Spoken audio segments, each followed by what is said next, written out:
In 1977, the space probe Voyager 1 takes the first photo of the Earth-Moon system from 1.6 miles away. In 1979, it flies past Io, one of Jupiter's moons. It discovers that its surface has volcanic activity. In 1980, it flies past Saturn. In 2012, Voyager 1 leaves our solar system and enters interstellar space. Meanwhile on Earth, a group of American soldiers is in the middle of a mission in a dangerous war zone. Two enemies almost surprise them, but they react quickly and bring them down. As bombs go off in the distance, the team keeps moving as they kill any opponent that gets too close. They take some stairs to reach a balcony and the snipers get into position to start shooting enemies from above. The rest of the team searches the building to kill every man in their way. Dozens of men fall one after the other with no mercy until the building is cleared. Afterward, the team takes the street again and sees jets fly above town as they continue to kill enemies. Unfortunately, when they turn around the corner, they find a full squad of foes already waiting. The group rushes to take over and joins the shootout, but no matter how many men they bring down, the squad is too big for them to have any chance at winning. They decide to retreat. However, as they start moving back, a soldier gets shot and Rhodey has to pick him up. Nobody stops shooting as they run, taking cover in any spot they can find while killing more and more men. Rhodey wants to take care of his friend's wound, but he has to keep shooting to protect himself. By the time he checks on the wound again, the soldier is dead. Another enemy squad is coming and the team is cornered at the end of the street, so they use the radio to try to request help. Suddenly the area goes dark and a red light appears among thick clouds in the sky. Both teams stare in shock as the light reveals a mysterious machine that shoots a beam, killing the entire enemy squad with just one move. Then the light turns white and charges for a few seconds before emitting a great amount of voltage. The lightning hits the American soldiers and drags them into the machine, where an alien restrains them to put them through some experiments. The soldiers see flashes of their old lives in the last battle before passing out. Sometime later the team is frozen inside a strange device. Suddenly the machine is turned off and the soldiers wake up as they are ejected. It takes them a moment to recover as they throw up all the liquid in their lungs. Jax recognizes it as stasis resin, which should dissolve quickly. However, he doesn't know why he has that knowledge. The team doesn't know where they are and thinks maybe the Russians or the Chinese kidnapped them, but the writing on the machines isn't from Earth. Reyes finds a plaque with their names and unit designations, but he doesn't understand why he knows that either. All their guns are topped off and the last thing they remember is the shootout on the street followed by the lightning.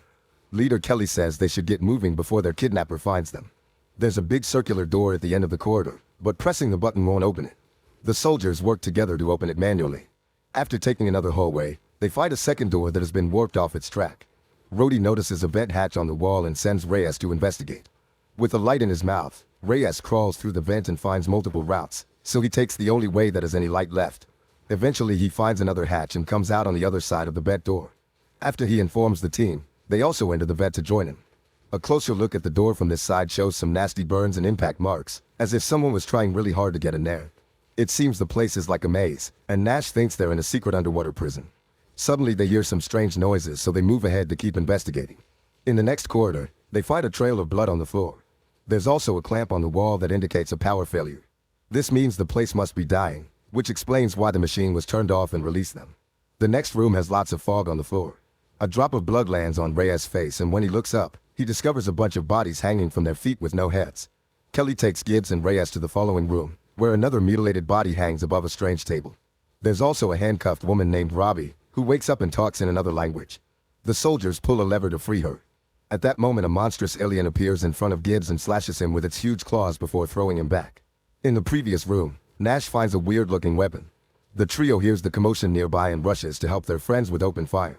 Normal bullets don't seem to do much on the enemy armor and the alien knocks the three soldiers down with one hit.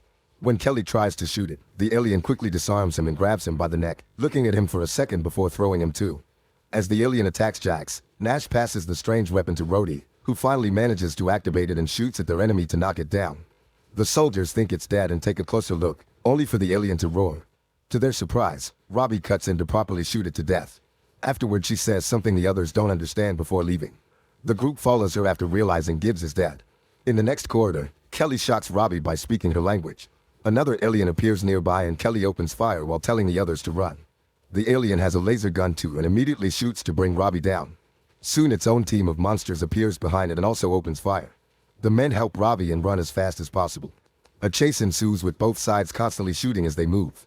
The soldiers manage to take cover in the next corridor, and when Robbie sees an opening, she pulls a lever to close the door. Kelly puts a knife between the door and the wall to jam it and tells Jax to go with Robbie to find a way out. The aliens start pounding on the door and the soldiers back off, knowing it won't hold for long. Jax and Robbie find a hole full of cables and climb through it until they reach a vent. Reyes tells the others to follow the duo and stays behind as a distraction. When the door finally opens, Reyes shoots at the first alien to knock it down, causing the door to close again. However, all the monsters manage to break through and come for him, so Reyes runs to the hole too. When he reaches the vent, an alien grabs his leg and pulls him back out. A second monster peeks inside and Rhodey immediately blows its head up. The team eventually finds an exit and pushes some metal beams to enter a room. After hearing that Reyes is dead, Nash freaks out as he yells about meeting aliens. Kelly calms him down before asking Rhodey why he knows how to use the laser gun, but Rhodey doesn't remember. Jax tries to take care of Robbie's wound, however she swears she's fine. Her words are translated by Kelly, who doesn't know why he understands Russian. He tries asking her questions and she calls the men sleepers before confirming that the monsters are aliens. After explaining that they're on a spaceship, Robbie reveals she knows English and tells the team they need to go to a safe place. Nash continues to freak out and Rhodey has to threaten him to shut him up. Robbie interrupts them and reminds them they must keep moving.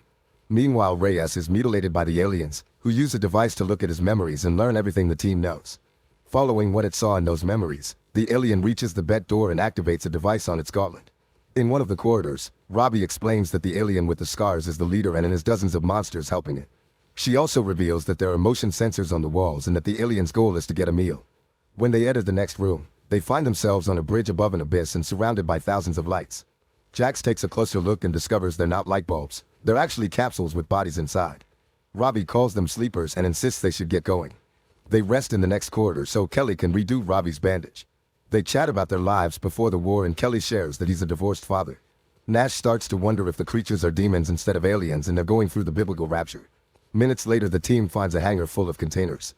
Robbie explains that they contain all the items that the aliens stole from Earth. Rhodey thinks it's strange the aliens haven't attacked and theorizes they're moving ahead to box them in. Kelly agrees and announces they'll fight, ignoring Robbie when she says it's a bad idea. Jax volunteers to be the bait and goes to the hallway, where he starts singing. The aliens follow his voice to find him and Jax quickly opens fire. After a few shots to keep their attention, he starts to run, so the aliens chase after him as they keep firing their laser guns. Jax occasionally turns around to fire back, not causing much damage but still keeping them angry. Eventually, Jax reaches the hangar, where he keeps taunting the aliens into following him. When the creatures reach a dead end, Nash shoots one in the head from his sniper spot. Then the rest of the team surrounds the enemies and opens fire, killing them all one by one. After they're done, Robbie points out that it was too easy and fears a trap. At that moment, another alien squad enters the hangar. The team immediately opens fire, but not even Nash can land a shot because this time the aliens have brought very strong shields. Everyone starts running and Nash jumps from container to container until he reunites with his team. They run to the door as fast as possible, but unfortunately Jax gets shot in the back and instantly killed. A grieving Nash yells as he shoots the killer in the head for revenge. The 4 survivors run out of the hangar and enter a corridor, where they take cover to keep shooting for a while until Robbie finds the handle that closes the door. There are aliens coming from the opposite side as well, so the team escapes through a hatch in the wall. They slide down a tunnel and land in a pool full of skeletons and rotting flesh. The smell is so bad that it makes a few of them puke. When Nash starts to freak out, Kelly has to shut him up. The conversation is interrupted by a voice coming from above. Robbie looks up and is surprised to see her mother Anya, who immediately throws down a rope. Robbie climbs up and the women reunite with a hug. The soldiers use the rope too and Kelly notices Anya's uniform, which indicates she's a Russian soldier. Anya guides the group through the corridors, always making sure to avoid the sensors on the walls. She takes them to a hatch on the floor and they go down to the basement, where Anya locks the door. All the walls have been decorated with art. Kelly shares how his team woke up and Anya explains it was a trophy room. They only got to escape, thanks to the machine malfunctioning. She's lost track of time since she was kidnapped, but she thinks she's been here for around 20 or 30 years. The soldiers realize that Robbie was born on the ship. Then Anya reveals that there was an invasion. It turns out that Voyager 1 had a map to invite friendly aliens to Earth. However, these evil creatures found it and used it to invade. First, they kidnapped the world's greatest military strategists and connected their devices to the human minds to gather intel, which means the soldiers were frozen in the machine for decades too. All those strange nightmares they saw were war games created by the aliens to study how humanity fought. This allowed them to crush Earth in just a matter of weeks. The mind connection worked both ways, which explains why the soldiers learned a few things in return. Anya calls this getting gifts. This ship is taking all the spoils of war back to the aliens' planet. It was Robbie's father who sabotaged the reactor and caused the machines to fail. Usually Anya doesn't share with sleepers. That's how she stayed alive for so long. However, her team died during the sabotage mission and now she needs the soldiers' help. Anya's gift is hearing the creatures from afar and understanding what they're saying, and she knows they're trying to repair the communications relay. If they contact their home planet, even more aliens will come, so they have to stop them. The soldiers take a moment to rest and Nash says that they'll never go home. Kelly looks at a picture of his daughter and realizes she must be around 40 years old if she's alive at all, which makes Rhodey think about his kids as well. The team decides they want to fight and organize a plan with Anya. They think there are around 24 aliens left, and the comm center is on the top deck, where they're strongest. The vents can take them there, although the aliens will detect them immediately. Luckily Anya has a bunch of explosives they can use. The group crawls through the vents to reach the top deck. Rhodey and Kelly agree to keep the aliens distracted while Nash and the women set up the explosives. Anya also gives Kelly a stolen gauntlet that will allow him to use a shield. The group splits and Nash's team soon makes it to the main room, where they watch the alien guards from a balcony. In the corridor, Kelly and Rhodey find a sensor covered in blood, so they look for a second one. Soon an alien receives the alert on its gauntlet. Kelly even shoots at the sensor to taunt the enemy. The guards in the main room are called away so Nash's team can finally come out. While he keeps watch, the women install the explosives. Kelly and Rhodey hide when they hear the guards coming and wait for the right moment to shoot them both from behind. Backup quickly arrives with open fire so Kelly activates the shield, which allows him and Rhodey to keep fighting. An alien grabs one of its teammates to protect itself and pushes ahead, forcing the men to run away.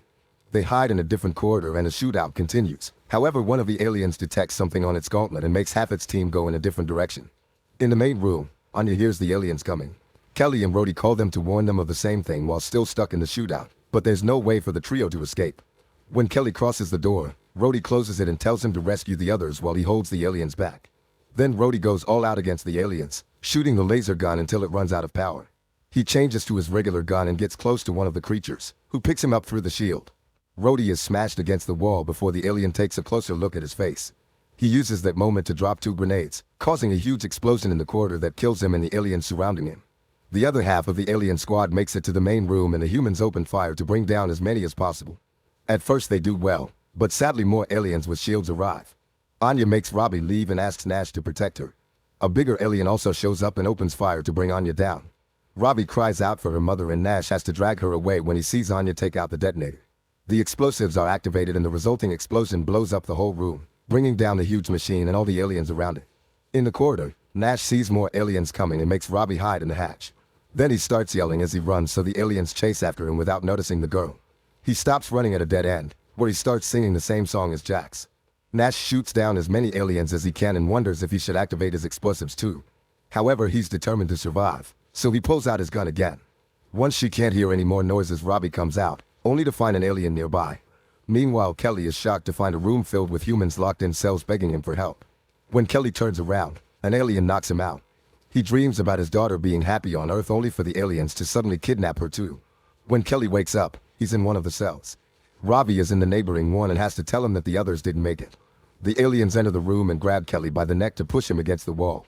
Then they drag him through the corridors and take him to the strange table from earlier, where they hang him upside down. The alien grabs a blade and gets ready to strike, but at that moment it sees Nash hiding inside the table. With just one shot to the head, Nash kills the creature. Afterward, the duo makes their way through the corridor, killing any alien that comes too close. They reach the cells and Kelly opens them to rescue the prisoners. More monsters are coming so Nash opens fire with a laser gun, bringing down enemy after enemy. After all the prisoners are out, the soldiers close the door and run away with Robbie. Soon the aliens catch up to them so the trio takes cover behind a wall and fires back. The humans are slowly running out of bullets, so Nash throws his belt with all the grenades and Kelly closes the door to stop the resulting explosion from hurting them too. Nash rests against another door as he celebrates their victory, only to suddenly be stabbed by a blade. The alien leader enters the room so Kelly tells Robbie to run before taunting the creature to keep its attention on him. He picks up a blade too and starts fighting the enemy, who keeps bringing him down with blow after blow. The alien even throws Kelly against the roof before throwing his weapon, which Kelly has to dodge. Next, the alien activates his shield to hit Kelly with it too. After a couple of blows, the alien retrieves his sword and comes running at Kelly. The soldier waits until the monster is crossing the door to close it, which catches its body and kills it. Seconds later, Kelly reunites with Robbie, who is too scared to go out. Kelly moves first and she follows him to discover they're on Earth, which has become a wasteland. Make sure to subscribe and turn on notifications so you can watch more videos like this. Thanks for watching.